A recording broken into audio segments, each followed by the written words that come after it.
चलें जी, दूसरी से स्टार्ट करते हैं। सल्लल्लाहु अलैहि Muhammad. Statement of cash flow.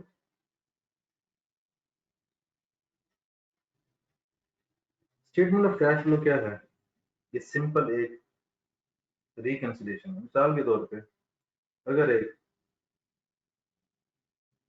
दुकानदार की बात करें, वो सुबह आता है, वो देखते हैं यार मेरे पास कितना कैश पड़ा हुआ है, तो शाम को जाते हुए देखते हैं मेरे पास अब कितना कैश है।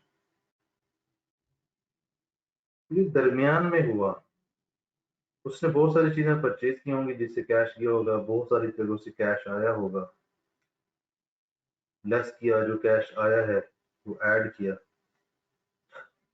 तो उसके बाद ये क्लोजिंग बन जाता है। बेसिकली कंपनी में भी यही होता है, साल के शुरू में कितना है, साल के एंड पे कितना है। दरमियान में बहुत सारी एक्टिविटीज होती हैं जिसमें से कैश प्लस माइनस होता है, तो ये सिर्फ कैश की बात है। कैश की रिकंसिलिएशन, स्टार्ट में कितना है, दरमियान में क्या प्लस माइनस हुआ है, और अब क्लोजिंग कितनी है, इसकी बेस पे हम बना रहे होंगे स्टेटमेंट ऑफ कैश फ्लोज। जी भाई, इस पे कुछ सवाल?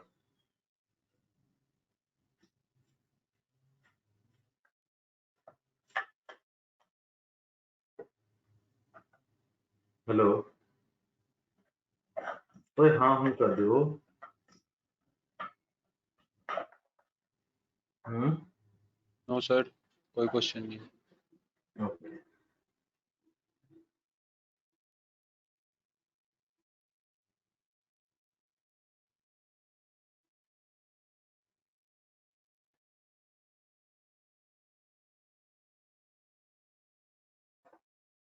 चलेंगे।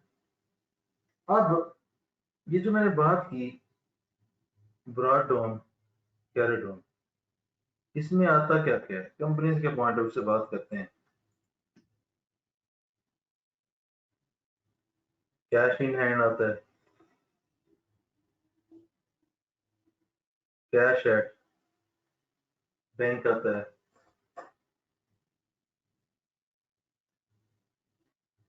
जैसे ये मेरे पास है दोनों। इसी तरीके से बैंक ओवरड्राफ्ट, हमने अगर बैंक के पैसे ज्यादा इस्तेमाल किए तो वो आ जाएगा शॉर्ट टर्म इन्वेस्टमेंट। ये भी समझे रेडी कैश, मिसाल के तौर पर आपको उसके बॉन्ड है, अब फॉरेन मार्केट में जाएंगे आपके पास, उसको आपको उसके पैसे मिल जाएंगे, तो हम शॉर्ट टर्म इन्वेस्टमेंट भी इसमें शामिल करते हैं। प्लस रिडीमेबल प्रेफरेंस शेयर, इसका मतलब है एक चीज माइनस होनी है, बाकी सारी आपके पास कैश के फॉर्म में। Number one. नंबर टू, ये ईयर पे, जिस ईयर में हम खड़े हैं, लेट्स से हम 31 दिसंबर 19 पे खड़े हैं, तो ये 19 का भी बनाना है, 18 का भी बनाना। 18 हो जाएगा ब्रॉड डाउन, 19 हो जाएगा कैरेट डाउन। तो सबसे जो पहली एक्टिविटी हमने समझी वो क्या है, कैश एंड कैश इक्विवेलेंट्स, इसकी हेडिंग है कैश एंड कैश इक्विवेलेंट। इसमें 5 चीजें आती हैं, जिस साल में हम खड़े हैं उसका भी हमने बनाना होता है, और उससे प्रीवियस ईयर्स का भी हमने, प्रीवियस ईयर का भी हमने बनाना। तो ये कैश एंड कैश इक्विवेलेंट पहली चीज जो हमने कैश फ्लो में सीखी। इस साल के शुरू में मेरे पास कितना था, साल के दरमियान में मेरे पास, साल के एंड पे मेरे पास कितना था। अब जो चीजें दरमियान में हुई हैं तो वो हम देख रहे होंगे। रिडीमेबल प्रेफरेंस शेयर्स, ये लाइबिलिटी होती है, इसको करेक्ट कर लें। हमारे पास दो चीजें माइनस में है, जो बैंक ओवरड्राफ्ट है और रिडीमेबल प्रेफरेंस शेयर। ये हम मल्टीपल टाइम पढ़ चुके हैं कि ये नॉन करंट लाइबिलिटी है। हमारे पास जो प्लस में आ जाएंगे वो cash in hand, cash at bank और शॉर्ट टर्म इन्वेस्टमेंट, और दो चीज आ जाएंगी नेगेटिव। हमने कैरी डाउन के लिए इस साल, जिस साल में खड़े हैं, और इससे पिछले साल का क्लोज है, जो इस साल का ओपनिंग बन जाएगा। हमने पहली चीज ये अंडरस्टैंड की। जी भाई, कुछ सवाल इसमें, कुछ सवाल?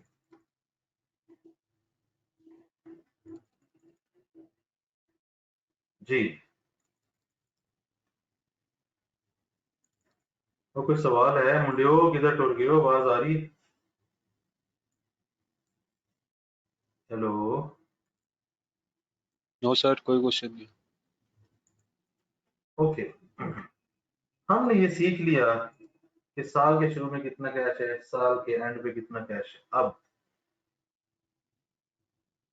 दरमियान में हमें तीन चीजें चाहिए। देखें, जिंदगी में पहली दफा जब मैं बिजनेस कर रहा हूँ तो मुझे पैसे चाहिए। पैसे क्यों चाहिए? क्योंकि जाहिर है मैंने बिजनेस करना है, मुझे बिजनेस को चलाने के लिए अमाउंट चाहिए, फाइनेंस चाहिए, तो हमने पैसे इकट्ठे करने होते हैं। फिर हमने क्या करना होता है? फिर हमने इन पैसों को इन्वेस्ट करना है। यानी कि अब मैंने मल्टीपल सोर्सेज से पैसे इकट्ठे कर लिए, मैंने बिजनेस करना है। इन्वेस्ट करने से मुराद डिफरेंट तरह के एसेट्स खरीदते हैं, रॉ मटेरियल खरीदते हैं, स्टॉक खरीदते हैं, ताकि हम बिजनेस कर सकें।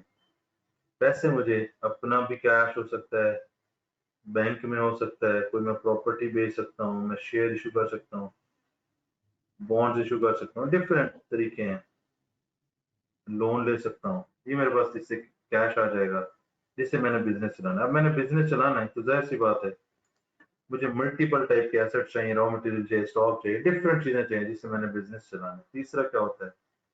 बिजनेस चलाना।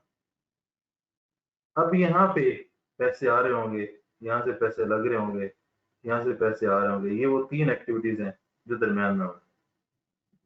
तुम्हारे पास ये ब्रॉडडाउन आ गया कि साल के शुरू में कितना कैश है, दरमियान में प्लस माइनस ये हुआ, जिससे हमारे पास आ जाएगा एंड के ऊपर कितना कैश है। इसका मतलब है सबसे पहले मैंने पैसे इकट्ठे करने हैं। और पैसे इकट्ठे कैसे होते हैं? फाइनेंसिंग एक्टिविटीज मुझे करनी पड़ेगी, जिससे मेरे पास क्या आ जाएंगे?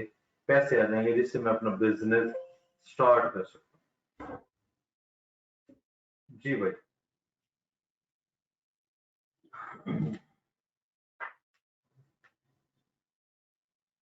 जी कोई सवाल?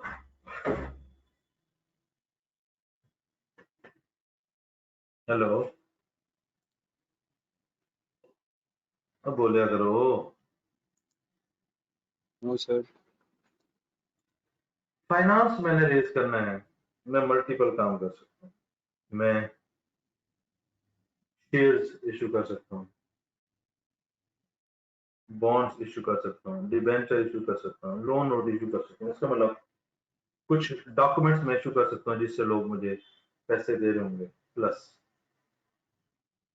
मैं लोन ले सकता हूँ। अब ये दो तरीके हैं जिससे मैं पैसे इकट्ठे कर सकता हूँ दुनिया से, मार्केट से। इसके अगेंस्ट मुझे पेमेंट करनी होती है, जैसे लोन की इंस्टॉलमेंट मैंने पे करनी है, मुझे पैसे देने पड़ेंगे। फिर जो लोन वाली चीजें हैं उस पर मुझे इंटरेस्ट देना पड़ेगा, जो इक्विटी वाली चीजें हैं उस पर मुझे डिविडेंड देना पड़ेगा। ये नेट करके इट मीन्स पहले मुझे कुछ एक्टिविटीज का पता होना चाहिए जिससे मैंने पैसे रेज करने, जैसे शेयर्स इशू करना, डिबेंचर्स इशू करना, बॉन्ड इशू करना, प्रेफरेंस शेयर्स इशू करना, लोन ले लेना, लॉन्ग टर्म लोन ले लेना। अब जब मैंने ये इशू किया हुआ, मुझे जिसने ये डॉक्यूमेंट लेके पैसे दिए, जैसे शेयर्स उससे किसी ने परचेज किए, उसको क्या चाहिए? उसको इसके ऊपर डिविडेंड चाहिए। जिसने बॉन्ड या डिबेंचर लिए उसको इस पे क्या चाहिए? उसको इंटरेस्ट चाहिए। और बाद में जब वो ये डॉक्यूमेंट वापस करेंगे तो उनको पूरा पैसे भी मिल जाएंगे। जब मैं लोन लेता हूँ तो मुझे इसके ऊपर इंस्टॉलमेंट पे करनी पड़ती है। तो जो डिफरेंट डॉक्यूमेंट है उसमें मुझे इंटरेस्ट और डिविडेंड पे करना होता है, लोन के अगेंस्ट मुझे इंस्टॉलमेंट पे करनी होती है। तो मेरे पास पैसे आते हैं इन एक्टिविटीज से, और इससे रिलेटेड जिन एक्टिविटीज से मेरे पास से पैसे चले जाते हैं वो भी मैंने मेंशन यहाँ पे कर दी। फाइनेंसिंग एक्टिविटी के बेसिक जो एरियाज है उसमें भी कंफ्यूजन। जी भाई। हेलो। No sir. अब हमने हमेशा इसको टी अकाउंट से लेकर चलना है। मैं शेयर कैपिटल का टी अकाउंट बना लेता हूँ, शेयर प्रीमियम का टी अकाउंट बना लेता हूँ, किसी भी लाइबिलिटी का टी अकाउंट बना लेता हूँ। और मैंने क्या क्या पे करना है? मैंने पे करना है इंटरेस्ट, मैंने पे करना है डिविडेंड, देन यहाँ पे रिटेन अर्निंग का, यानी कि 6 हमारे पास टी अकाउंट बन जाएंगे।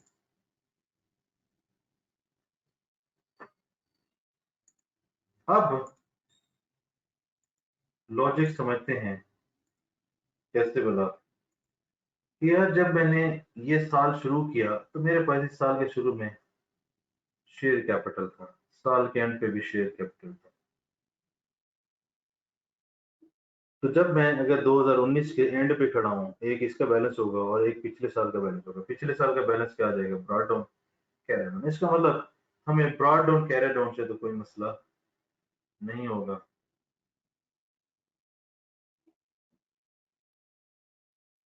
ब्रॉड डाउन कैरी डाउन बना लेते हैं जी सबके। Interest payable, brought down carry down, brought down carry down,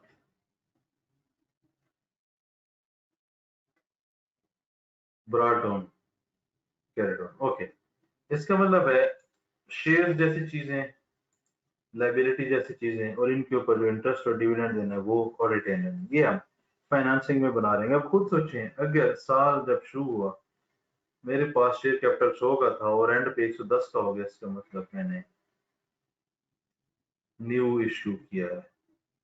अब मैं याद ये रखना है कि इन टी अकाउंट में क्या क्या हो सकता है। अब आपको पता है कि शेयर्स की 2 कैटेगरीज हैं जो इश्यू हो सकती हैं, एक पैसों के साथ हैं और दूसरी मुफ्त है। पैसों के साथ मार्केट वैल्यू पे भी हो सकता है, ज्यादा पे भी हो सकता है, राइट इशू भी हो सकता है, बट उसमें पैसे हैं। इसका मतलब है कि नई इशुएंस पैसों के साथ हो सकती है और मुफ्त भी हो सकते हैं। मैंने जो कैश फ्लो में लेकर जाना है दैट इज पैसे। इसका मतलब है ब्रॉड डाउन कैरी डाउन के अलावा जो शेयर कैपिटल में 2 बातें याद रखनी है। एक ये है कि भाईजान पैसों के साथ इशुएंस हो सकती है और मुफ्त। और आपको शेयर कैपिटल का पता है, शेयर प्रीमियम का न्यू इशुएंस आपको अगर 10 रुपए का शेयर है 12 रुपए का बेचा गया है, इट मीन्स कि नए शेयर इशू हुए हैं और इसमें पैसे दें। और आपको ये भी पता है जो बोनस शेयर्स हैं वो प्रीमियम से इशू होते हैं। तो यहाँ पे भी एक इस बात का, एक इस बात का जहन में रखना है कि प्रीमियम से बोनस शेयर जा रहे होंगे अगर बोनस इशुएंस है, प्लस इसमें जब प्रीमियम के ऊपर शेयर इशू होते हैं तो पैसे आते हैं और यहाँ से पैसे इस जगह से आएंगे क्योंकि बोनस शेयर तो मुफ्त में और हम बना रहे हैं कैश फ्लो स्टेटमेंट। लायबिलिटी की बात करते हैं। लेट्स से पहले 100 की थी, अब 110 हो गई है। मैंने इंस्टॉलमेंट भी पे की है 20। इसका मतलब है 30 रुपए मैंने न्यू लोन लिया है। इसका मतलब है एक तो नया लोन, पैसे आए हैं, इंस्टॉलमेंट दिए, पैसे गए हैं, ये दोनों पैसे। यहाँ पे भी 2 बातों का ख्याल रखना है, इंस्टॉलमेंट्स की पेमेंट भी हो सकती है और नया लोन भी आ सकता है। नया लोन आएगा तो कैश फ्लो में जाके ऐड हो जाएगा और अगर इंस्टॉलमेंट दिया है तो वो लेस हो जाएगा। इंटरेस्ट में फॉर द ईयर आपको मिलेगा इनकम स्टेटमेंट में कि कितना इंटरेस्ट है, वो यहाँ पे आ जाएगा। यहाँ पे जो बैलेंसिंग फिगर मिलेगी एक्चुअल में जो पैसे पे हुए हैं ये वो आ जाएगा इंटरेस्ट में। ये बात जब जब आप शेयर इशू करेंगे, जैसे ये इशू हुआ, पैसे बढ़ जाएंगे, प्रीमियम से भी पैसे बढ़ जाएंगे, जब इंस्टॉलमेंट लोन लेंगे उससे भी पैसे बढ़ जाएंगे, इंस्टॉलमेंट वापस करेंगे तो कम हो जाएंगे, इंटरेस्ट पे करेंगे तो भी कम हो जाएंगे। इसी तरीके से फॉर द ईयर ये आपको मिलेगा डिक्लेयर्ड से। और यहाँ पे जो बैलेंसिंग फिगर है ये एक्चुअल में ये आ जाएगा कि कितना डिविडेंड पे हुआ। तो अगर आप गौर करें तो हर टी अकाउंट में आपने यहाँ पे मुफ्ता और पैसों वाला कैश फ्लो में यहाँ पे एक्स्ट्रा प्रीमियम पे जो हुआ है वो आ जाएगा और यहाँ पे मुफ्त शेयर्स। लायबिलिटी में नया लोन और इंस्टॉलमेंट की पेमेंट। इंटरेस्ट में for the year income statement से आएगा, फाइनेंस कॉस्ट इंटरेस्ट, ये जो बैलेंस है ये पेमेंट आ जाएगी। डिविडेंड डिक्लेयर या statement of changes in equity से ये आएगा, और बैलेंस क्या है, डिविडेंड पे। रिटेन अर्निंग में हमें पता है फॉर द ईयर प्रॉफिट आएगा, और रिटेन अर्निंग से हमें ये भी पता है कि अगर डिविडेंड की इंफॉर्मेशन कहीं से ना निकले तो हमें पता है डिविडेंड यहां से पे करते हैं। लेट्स से कि डिविडेंड की कोई इंफॉर्मेशन नहीं है इस टी अकाउंट की, बट यहाँ पे ये 100 था, ये 50 था, ये 140 है, तो 10 रुपए बैलेंस है डिविडेंड। इसका मतलब फिर डिविडेंड यहाँ से निकलेगा। अगर तो डिविडेंड की सारी इंफॉर्मेशन, वैसे भी जब डिविडेंड आएगा तो उसकी हम एंट्री कर रहे होंगे dividend expense to pay per, और sorry retained earning debit to pay per. तो अगर डिविडेंड की पूरी डिटेल ना हो और रिटेन अर्निंग को आप टैली कर रहे हैं तो यहाँ पे आपको दो चीजें याद रखनी, फॉर द ईयर और डिविडेंड। बाकी शेयर कैपिटल में पैसों के साथ इश्यूएंस, मुफ्त इश्यूएंस, प्रीमियम में पैसों के साथ एक्स्ट्रा अमाउंट पे इश्यूएंस, जो ऊपर डिफरेंस है वो आ जाएगा, और बोनस शेयर्स हैं जो प्रीमियम के अगेंस्ट जाने। लाइबिलिटी में नया लोन भी आ सकते हैं, इंस्टॉलमेंट भी देनी पड़ सकते हैं, इंटरेस्ट में फॉर द इनकम स्टेटमेंट से आएगा, बैलेंसिंग पेमेंट है, डिविडेंड में फॉर द ईयर डिक्लेयर्ड या चेंजेस इन इक्विटी से आएगा, बैलेंसिंग डिविडेंड पेमेंट है। रिटेन नहीं, अगर डिविडेंड का कोई कॉलम टी अकाउंट नहीं है तो आप फॉर द ईयर आएगा, ब्रॉड डाउन, कैरी डाउन और बैलेंसिंग आपको पता है कि रिटेन अर्निंग से पेमेंट होती है। ये हमारे पास फाइनेंसिंग एक्टिविटी है, ये टोटल आ जाएगा जो ब्रॉड डाउन में ऐड होगा, और आगे बाकी दो एक्टिविटीज हैं उन्होंने भी ब्रॉड डाउन में ऐड होना है, लेस होना है, और हमारे पास क्या आ जाएगा, कैरी डाउन आ जाएगा। जी भाई, कोई फाइनेंसिंग एक्टिविटी गलती से समझ आ गई तो बता दें।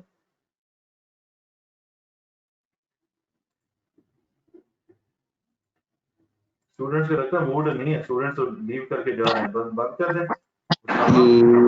सर आ रही है, समझ क्यों नहीं आने। स्टूडेंट्स काफी सारे चले गए हैं, लगता है संडे मना रहे हैं।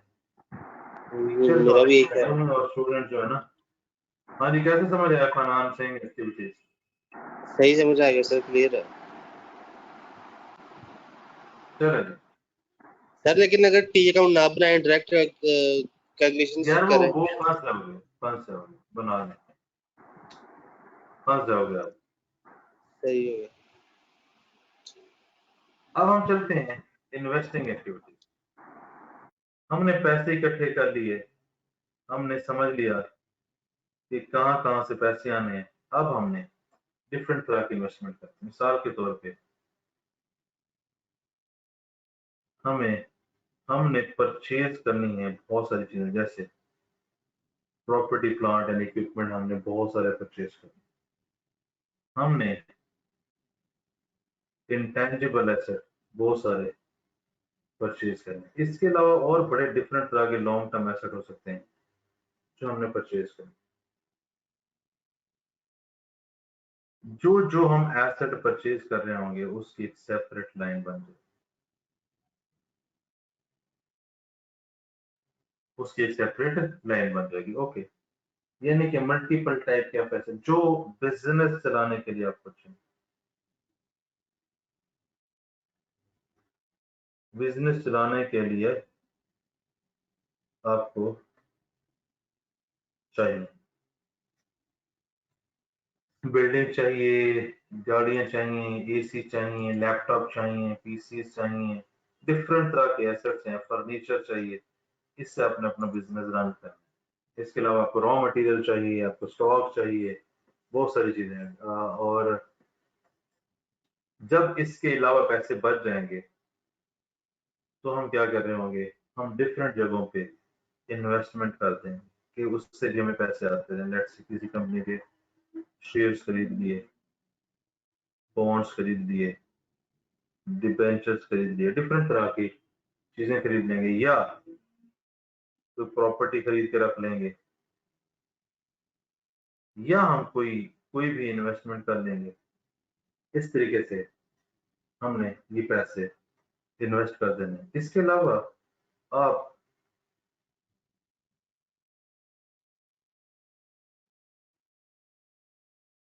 बिजनेस चलाने के लिए इन्वेस्टमेंट हो गई, आप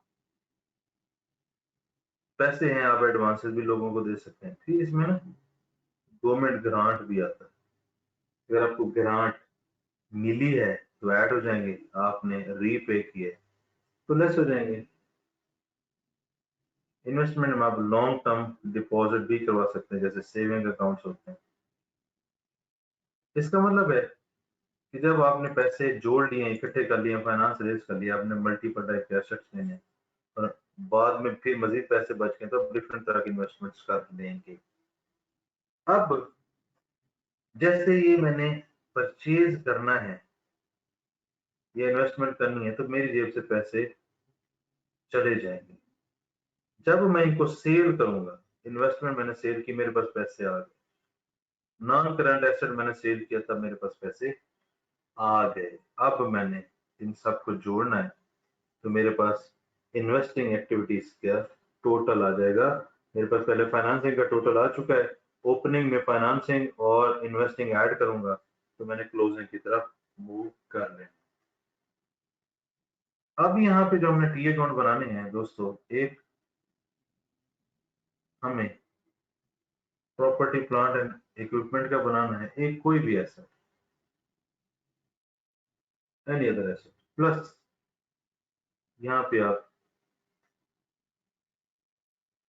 डिस्पोजल का अकाउंट, और डिस्पोजल के अकाउंट को हम 16 में पढ़ चुके हैं, उसकी एंट्रीज करते जाएं, पोस्ट करते जाएं, आप डिस्पोजल का अकाउंट बना लेंगे। ये आपने पढ़ा। ओके, अब जैसे इक्विटी एंड लायबिलिटीज थी, उसके ब्रॉड डाउन कैरी डाउन थे, एसेट्स के भी ब्रॉड डाउन कैरी डाउन हो जाएंगे,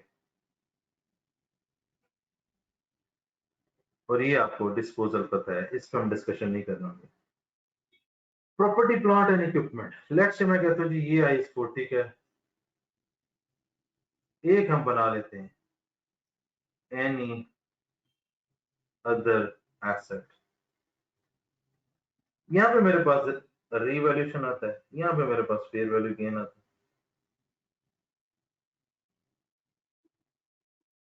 इसका मतलब एसेट पे रीवैल्यूएशन। ओके, इनको हमेशा हमने नेट बुक वैल्यू पे बनाना है। डेप्रिसिएशन लेस हो जाएगी, इंपेयरमेंट लेस हो जाएगी। अच्छा, डेप्रिसिएशन अगर ना गिवन हो, आपने अक्यूमुलेटेड डेप्रिसिएशन का टी अकाउंट बनाना है, brought down carry down for the year, यहाँ से डिस्पोजल निकलेगी, तो ये फॉर द ईयर। अगर क्वेश्चन में गिवन नहीं है, अगर तो गिवन है तो फिर इस टी अकाउंट की जरूरत नहीं है, अगर गिवन है तो टी अकाउंट बनाएंगे और डेप्रिसिएशन ऊपर लेंगे। इंपेयरमेंट आ गई, डेप्रिसिएशन आ गई, और हमें पता है हम डिस्पोजल भी करते हैं, वो भी यहाँ से निकल जाएगा। और मजे की बात ये है कि फेयर वैल्यू मॉडल में अगर तो कॉस्ट मॉडल है तो फिर तो 100% यही टी अकाउंट बन गया। रिवोल्यूशन मॉडल में कोई डेप्रिसिएशन नहीं है, कोई इंपेयरमेंट नहीं है, यस डिस्पोजल हो सकता है। ओके,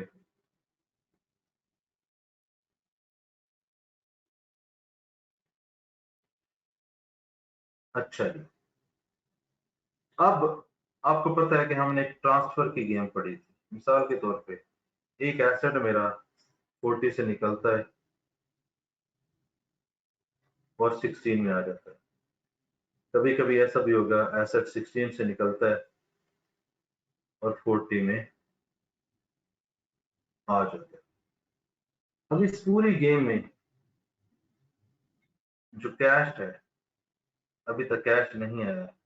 जब मैं एडिशन निकालूंगा, ये वो फिगर है जो कैश आएगी। और डिस्पोजल में आपको पता है कैश प्रोसीड्स होती हैं, ये भी कैश है, और यहाँ पे एडिशन में भी कैश है। इसके अलावा एसेट के अकाउंट से कोई कैश वाली चीज है नहीं, क्योंकि जो डिस्पोजल है, डिस्पोजल का यहाँ पे आ जाएगा। जब ये भी डिस्पोजल होगा, इसी तरीके से डिस्पोजल का अकाउंट बन जाएगा। आई 40 में भी बैलेंसिंग फिगर आ जाएगी, एडिशन, जो कि कैश है। इट मीन्स हमें ये एडिशन का कैश निकालने के लिए brought down, carry down, depreciation, impairment, disposal, surplus, transfer, transfer, transfer, transfer, brought down, carry down, disposal, fair value gain loss, हमें तब जाके हमारा रिक्वायर्ड जो फिगर है एडिशन की, जिससे मेरा कैश इन या आउट होना है। जब एडिशन करेंगे, नए खरीदेंगे, तो जाहिर सी बात है कैश आउट होगा, वो यहाँ से निकल रहा होगा। एनी अदर एसेट की अगर हम बात करें, brought down, carry down, simple सी बात है, कुछ डिस्पोज हो जाएगा या कम हो जाएगा और यहाँ पे ऐड हो जाएगा। ये जो ट्रांसफर के, डेप्रिसिएशन के, इम्पेयरमेंट के, ये हमें पता है 40 और IAS 16 के इश्यूज हैं। इन्वेस्टिंग एक्टिविटी में प्रॉपर्टी, प्लांट एंड इक्विपमेंट का टी कौन बनेगा? 40 का बनेगा, किसी भी और एसेट का बन सकता है, और डिस्पोजल का बनेगा। 4 अकाउंट प्लस अगर depreciation for the year given नहीं है, ये मैं बता रहा हूँ WDV पे बनाएंगे। फॉर द ईयर अगर डेप्रिसिएशन गिवन नहीं है तो हमें अक्यूमुलेटेड डेप्रिसिएशन के टी अकाउंट भी बनाना पड़ेगा।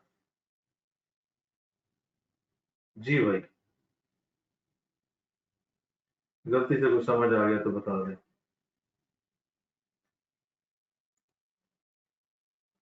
समा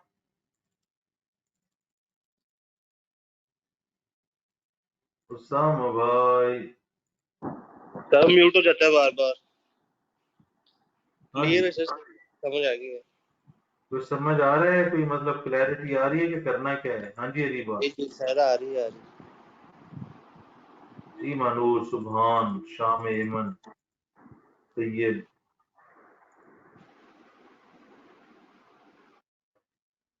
अब हम ऑपरेटिंग जी एक्टिविटी सर, पे क्लियर है चलते सर। हैं। इसका मतलब मेरा फॉर्मेट क्या बन जाए? मैं कंपनी का नाम लिखूंगा,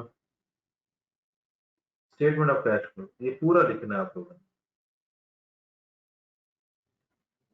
for the year ended, rupees and million या 1000, ओके। मैंने कितनी एक्टिविटीज यहाँ पे? Cash flow from financing activity, total balance लिख रहा हूँ। Cash flow from investing activity, total balance लिख रहा हूँ। Cash flow from operating activity, इसका आ जाएगा टोटल। यहाँ पे मैं नीचे लिखूंगा cash and cash equivalent, brought down, cash and cash equivalent, carry down. Let's say ये आ गया 10,000, ब्रॉट डाउन कितना था? 8,000। इसका मतलब है ये जो है ये 2,000 होने चाहिए। कैसे 2,000? 8,000 में ये 2,000 ऐड होगा तो ये क्या बनेगा? 2,000 बन 10,000 बन जाएगा। 2,000 ये, क्योंकि सारे साल का plus opening is equal to closing. दूसरा, इसको क्रॉस वेरीफाई करने का तरीका होता है, कैरी डाउन में से ब्रॉट डाउन माइनस करें, 10,000 में से 8,000 माइनस करें, 2,000। तो इन तीनों एक्टिविटीज का टोटल 2,000 होना चाहिए, और ऐसे ही करना है, इसमें से इसको माइनस करना है, और ये टोटल जो कैश फ्लोज है, क्लोजिंग में से ब्रॉट डाउन निकाला, 2,000 आ गया। इसका मतलब इन तीनों का टोटल क्या होना चाहिए? 2,000। ये हमारा कैश फ्लो का फॉर्मेट है, जिसमें हमने फाइनेंसिंग एक्टिविटीज देख ली है, इन्वेस्टिंग एक्टिविटीज देख ली। अब हम ऑपरेटिंग एक्टिविटीज देखने लगे। जी भाई, हाँ जी, हेलो। जी जी सर, ओके है, सही है। ओके, ऑपरेटिंग एक्टिविटी में दो अप्रोचेस होती हैं, यानी कि ये आंसर दो तरीकों से आ सकता है, इनडायरेक्ट और डायरेक्ट।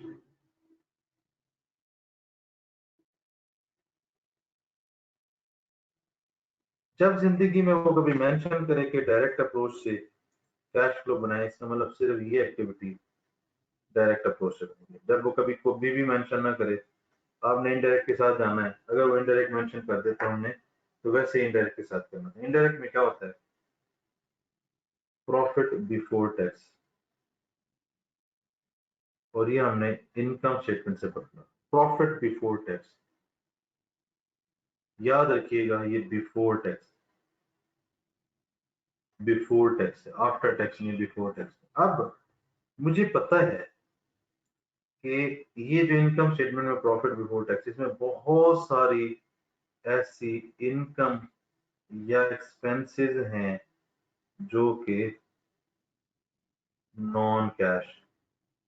मिसाल के तौर पे इसमें डेप्रिसिएशन लेस हुई है, डेप्रिसिएशन एक नॉन कैश है, तो जो expense non cash expense less में करके प्रॉफिट बिफोर टैक्स बनाया, तो उन एक्सपेंसेस को ऐड बैक कर दूंगा, और इनकम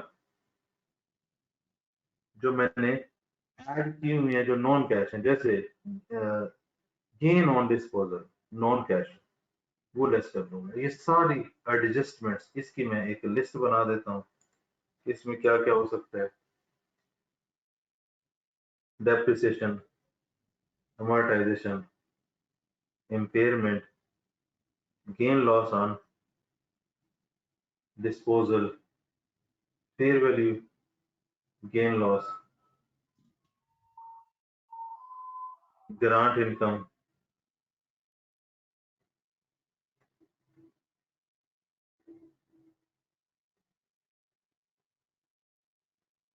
bad debts, और इसमें क्या हो सकता है, इंटरेस्ट, फाइनेंस कॉस्ट, और इसमें क्या हो सकता है, ये मैक्सिमम चीजें हैं। ये नॉन कैश इनकम एक्सपेंसेस हैं जो यहाँ पे आके ऐड होंगी। इसका मतलब हमारे पास एक प्रॉफिट बिफोर टैक्स में जब ये नॉन कैश ऐड लेस करूंगा तो मेरे पास एक फिगर आ जाएगी। इसका मतलब मैं प्रॉफिट को कैश में काफी हद तक कन्वर्ट कर चुका हूँ। यहाँ पे फिर working capital changes, current asset and current liability except interest, tax और डिविडेंड। हमें पता है, हमने इसको फाइनेंसिंग एक्टिविटी में पढ़ा है, इनके सेपरेट टी अकाउंट्स बनेंगे, यानी कि इंटरेस्ट, टैक्स और डिविडेंड। तो करंट एसेट, करंट लायबिलिटी जो बैलेंस शीट में आप देखोगे, उसमें इन तीन को छोड़ के सारे आ जाएंगे। और सारे कैसे आएंगे, मिसाल के तौर पे रिसीवेबल, पेबल, इन्वेंट्री, इस तरीके से multiple current asset, current liability, जिसमें मैंने तीन एक्सक्लूड करवा दी। अब होगा क्या, लेट्स से क्लोजिंग है 120, ओपनिंग है 100। अब 20 ऐड करना है या लेस करना है, इसके लिए मैं आपको टी अकाउंट समझाता हूँ। मिसाल के तौर पे जी, रिसीवेबल है, ब्रॉड ऑन 100 का, कैरिड ऑन 80 का, इसका मतलब 20 रिसीवेबल से 20 मुझे कैश आया है, डिक्रीज हुआ है, तो मुझे ऐड करना पड़ेगा। इट मींस करंट एसेट जब डिक्रीज होगा हमने ये ऐड करना है, करंट लायबिलिटी जब डिक्रीज होगा हमने लेस करना है। ये रूल याद है, ये मैंने आपको समझाया। अगर मेरा रिसीवेबल 100 का है और 80 का हो गया, इसका मतलब कैश आ गया। अब लेट्स से इसी एग्जांपल में 100, 120, अब 20 की ऐसी सेल प्रॉफिट में ऐड हो गई जिसमें कैश नहीं आया, तो 20 मुझे लेस करना पड़ेगा। इट मींस जब ये बढ़ेगा, क्योंकि कम हुआ है तो मैंने ऐड किया है, तो बढ़ेगा तो लेस करूंगा। इसी तरीके से लायबिलिटी कम होगी तो मैं उसको लेस करूंगा। नहीं, अगर करंट एसेट कम होगा तो ये ऐड होगा, करंट लायबिलिटी कम होगी तो ये लेस होगी। यस, और जब बढ़ेगा तो वाइस वर्सा। इसका मतलब करंट एसेट, करंट लायबिलिटी के लिए आपने ये रूल याद रखना है, इसमें तीन टी अकाउंट्स आपने छोड़ देने। अब जो मेरे पास यहाँ पे नेट बैलेंस आएगा, इसमें से मैं इंटरेस्ट जो पे हुआ टी अकाउंट से, डिविडेंड जो पे हुआ टी अकाउंट से। मजे की बात ये है, ये जो डिविडेंड है ये फाइनेंसिंग में भी ठीक है ये ऑपरेटिंग एक्टिविटी में भी ठीक है, कोई मसला नहीं, जहां पे मर्जी इसको लिखो। ये मेरे पास ऑपरेटिंग एक्टिविटी का आ गया टोटल। जी भाई, उफ, सही है सर, क्लियर है सारी सर। जबरदस्त हो गया। ओके, अब हम आते हैं डायरेक्ट मेथड पे। डायरेक्ट मेथड क्या है भाई? वो कहते हैं इन चक्करों में पड़ो ना। आपके पास कस्टमर है, कितने पैसे आए? आपके पास सप्लायर्स हैं, कितने पैसे गए? आपके पास एम्प्लॉयज हैं, सैलरीज की मद में कितने पैसे गए? आपके डिफरेंट तरह के एडमिन के एक्सपेंसेस हैं, उसकी मद में कितने पैसे गए? इसका मतलब है हम बात कर रहे हैं कस्टमर, उससे कितने पैसे है। अदर इनकम से भी हम कर सकते हैं, उससे कितने पैसे है। कस्टमर से भी पैसे आ सकते हैं, अदर इनकम से भी आ सकते हैं। क्रेडिटर्स को कितने गए, सैलरीज की मद में कितने गए, और डिफरेंट तरह के जो खर्च हैं उससे कितने गए। यहाँ पे ये नेट हो जाएगा। अगेन फिर ये वाला जो सेक्शन है, इंटरेस्ट पेड, डिविडेंड पेड, ये लेस होगा, तो ये मेरे पास नेट कैश फ्लो आ जाएगा ऑपरेटिंग एक्टिविटी का। इट मींस कि यहां से ऊपर डिफरेंस है इस फिगर का, ये दोनों की फिगर सेम होगी, ये दोनों सेम होंगे। ऑपरेटिंग एक्टिविटी से जो फिगर आएगी, जो डायरेक्ट यानी कि इनडायरेक्ट से जो रिस्पॉन्स आएगा और फिगर आएगी, ये और डायरेक्ट से जो फिगर आएगी, ये दोनों सेम होंगे, डायरेक्ट हो या इनडायरेक्ट हो। अब तरीका क्या है? एक तरफ से हमने नॉन कैश को पकड़ा है, प्रॉफिट बिफोर टैक्स को पकड़ा है, उसमें सारे नॉन कैश एडजस्ट किए हैं, करंट एसेट का इंक्रीज डिक्रीज एडजस्ट किया है, तो मेरे पास एक कैश की फिगर आ गई। इसी तरीके से डायरेक्ट में हम सब के डायरेक्ट के कैश इनफ्लोज आउटफ्लोज पकड़ेंगे तो मेरे पास एक फिगर आ जाएगी। उसके बाद उसमें से इंटरेस्ट और टैक्स लेस करेंगे तो नेट अमाउंट आ जाएगी। इसका मतलब हमने ऑपरेटिंग एक्टिविटी की ये फिगर भी समझ ली है, इनडायरेक्ट से ये आ गई, डायरेक्ट से ये आ गई। जब तक वो मेंशन ना करे डायरेक्ट मेथड, उस वक्त तक आपने अप्लाई नहीं करना। अगर वो कुछ भी मेंशन ना करे तो इनडायरेक्ट अप्रोच से करें। अगर वो इनडायरेक्ट का ही मेंशन करता फिर तो हमने वैसे भी इनडायरेक्ट से करना था। अब मैं ये जो उसने हमें कहा है कि यार कस्टमर रिसीवेबल का टी अकाउंट बनाएंगे, brought down, carried down, for the year sales आ जाएंगे, और यहाँ पे क्या आ जाएगा? कैश, जो मुझे यहाँ पे चाहिए।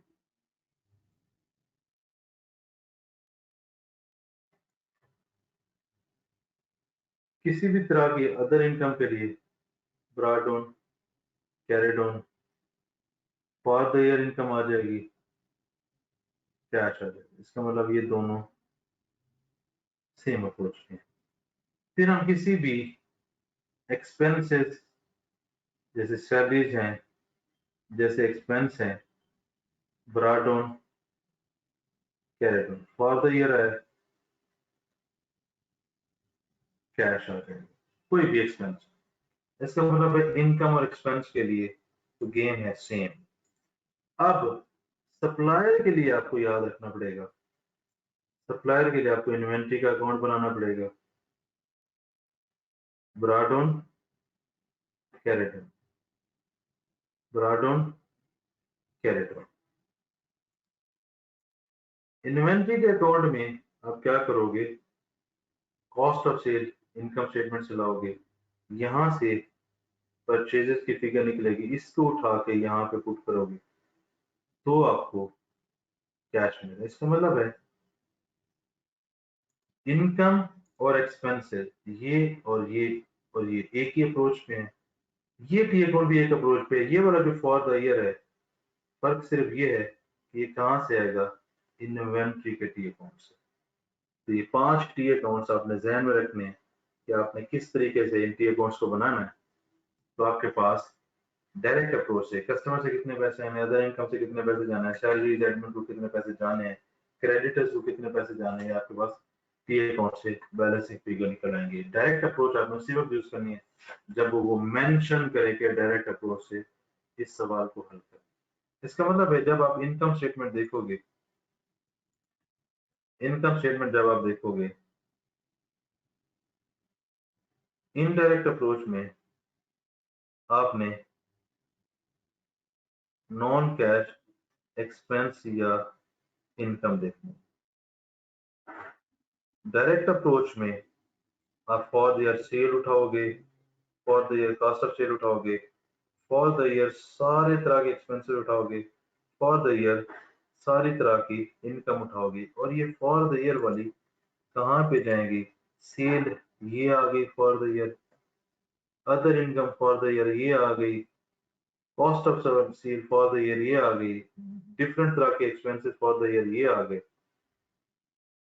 तो ये for the year income statement से आ गए। जब आप इनडायरेक्ट अप्रोच में हैं तो सिर्फ और सिर्फ नॉन कैश इनकी इम्पेयरमेंट हो गया, आपका गेन लॉस हो गया एसेट के ऊपर, आपका डेप्रिसिएशन हो गया, आपका अमोर्टाइजेशन हो गया, जिसमें कैश नहीं है सारे आ जाएंगे यहाँ पे, ये फॉर द ईयर फिगर्स आ जाएंगे। और इन्वेंट्री के अकाउंट में कॉस्ट ऑफ सेल डालेंगे, परचेज आएगा, पेबल में परचेज पुट करेंगे तो आपके पास कैश आ जाएगा। इन सारे पी अकाउंट के बैलेंसेस आ जाएंगे। यहाँ पे इंटरेस्ट और डिविडेंड लेस होगा तो आपके पास नेट ऑपरेटिंग कैश फ्लोस आ जाएंगे, जिसको आप यहाँ पे उठा के आओगे। इसके साथ आपकी कैश फ्लो की जो वर्किंग है वो क्लोज हो जाएगी।